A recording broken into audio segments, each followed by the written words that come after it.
Good morning, guys! First day namin sa Osaka ngayon. Saan tayo pupunta? Yodobashi camera. Yeah, pupunta kami doon kasi bibili kami ng mga pasalubong and then laptop. Papalitan na namin ng aming 2015 laptop and then bibili rin ng iPhone. So, kung meron kayong gustong tanungin about Yodobashi, comment down below. And then, papakita rin namin sa inyo yung mga makikita namin doon. Pero, hindi ko sasabing lahat talaga kasi ilang floors din yun, di ba? Sobrang raming floors nun. So, yun. Pupunta kami sa Yodobashi Camera, Umeda Station. So, dadali namin kayo doon. Let's go!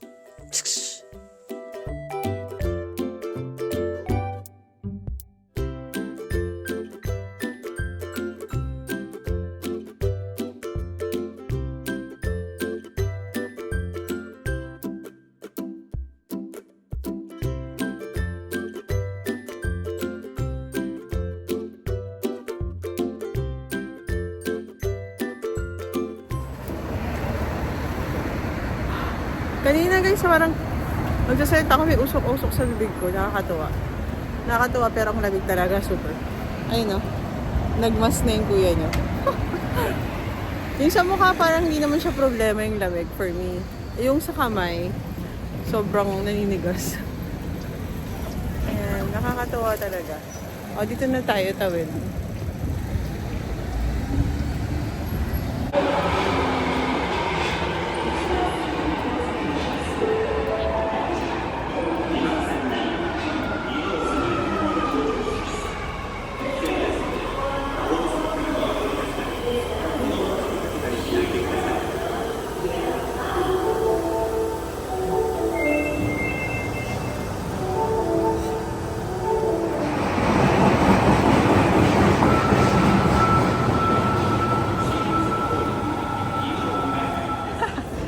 Dito na kami sa Yodobashi Camera.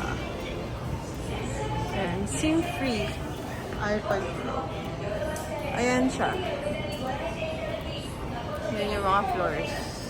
8th floor yung restaurant, fashion, 7th floor, 6th floor, sports. Basement 1 and 2. Nasa basement 1 yata kami. If I'm not mistaken.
Guys, nagpakuha na kami nitong MacBook Pro na 512 MB, 10 CPU, 10 GPU, 16 GB.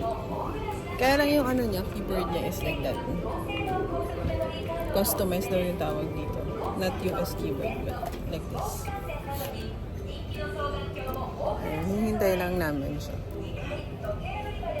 Tax-free din siya. So, yung 248, 800 yen.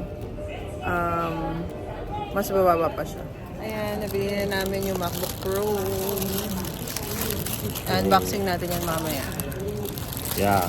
Pro. Tapos mapacket din dito guys. Ito yung price. Yung packet 379,200 tapos yung creator combo is 99,880. Less tax pa yan. Ito na yung toy areas ng Yodobashi. para alam niyo lang din yung price for toy collectors. Kasi ang aking asawa ay toy collector. Action figure specifically. Yan siya. Diba? Happy heart na naman po siya.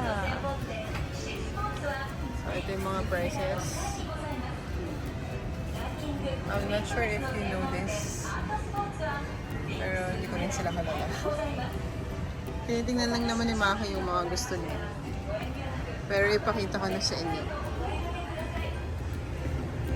Run, run, run. Parang One Piece to. Na ganyang version, nagra-run sila. 7,920 yan. So around 3,000.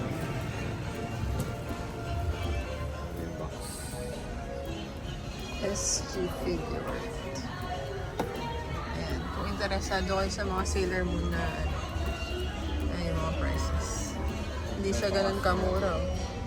Pero kompleto sila ng Sailor Moon. Naka-box pa naman to. Though yung hinawakan ni Maki medyo hindi na okay yung boxes. May certain collectors kasi na hindi nila tinatanggal yung action figure sa box. Kaya gusto nila maayos yung box.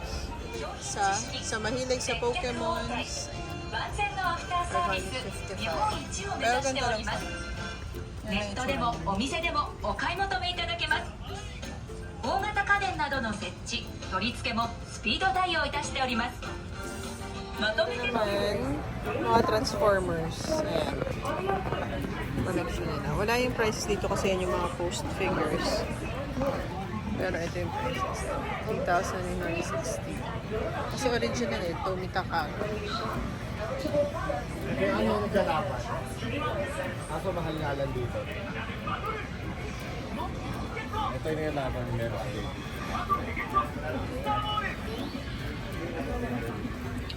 Rapido nila. Ito yung price ng Nintendo Switch. 37, 32, and 21. Yan. Iko-convert ko na lang guys pag in-edit ko ng video. Right now kasi nasa 38 ang ano. 38 ang conversion for 38.